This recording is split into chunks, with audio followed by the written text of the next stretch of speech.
you're in great form. You've been playing well all year. You're coming off a win, and then next week there's a major championship at a venue that you've already won at, a major at. Is there a difficulty in not getting almost too excited about where you are right now? I'd say yes and no. I think it'd be easy to buy into that. I mean, to be perfectly honest, Rory winning the Masters probably helped with that because I think, rightfully so. And then Scotty winning last week. I mean, those two deserve all the spotlight and the favoritism that they'll probably have next week. And so yeah, I'm sure that is and was helpful for me. But it is. I mean, like I said, I enjoyed the couple weeks off. I think this week obviously do want to play well and want to give myself a chance to win and at the same time, it is a chance to try to just kind of keep building a little bit more each and every day, and to get it to where we're playing well and feeling great about everything come next week as well. So, yeah, I'm sure I might feel a little bit differently when I get there, but like I said, I think I've been fortunate to have a couple of my peers play well that I think they may steal some of that from me. There's been a bunch of talk about now that Rory won the Masters, it's very liberating and he might go on a big run. I'm curious if you agree with that and if you feel like the same way about yourself now that you've got a win after a long stretch.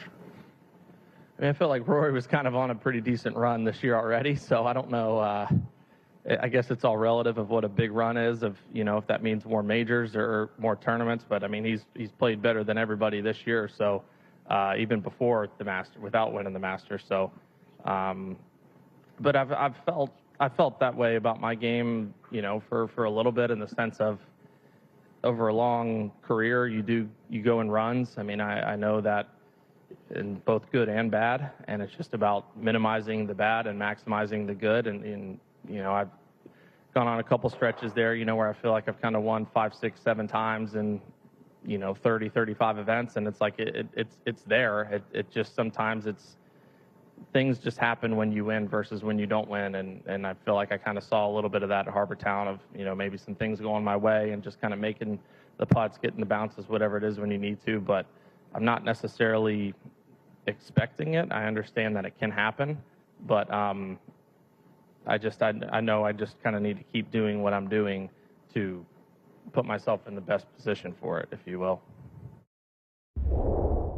Tell you what, when Justin Thomas is in full flight, there's a bit of cockiness to him, and I say that in a competitive sense, and he does not want to be second to any player out there. And I have to think that going back to Quail, aiming the side of his first major, 1-2 in 2017, site of what he has called the best shot he's ever hit into that par 3 on Sunday, 17th hole. He's going to say, hey, talk about Rory, talk about Scotty, but don't forget about me. And he'd be justified in saying that. I mean, he's got a second and a first in his last 3 starts, and it's very easy to overlook how much in the doldrums he was. A year ago, he wasn't in the top 30 in the world. Starting this year, he wasn't in the top 20 in the world. He's right now number 5 in the official world golf rankings, and he's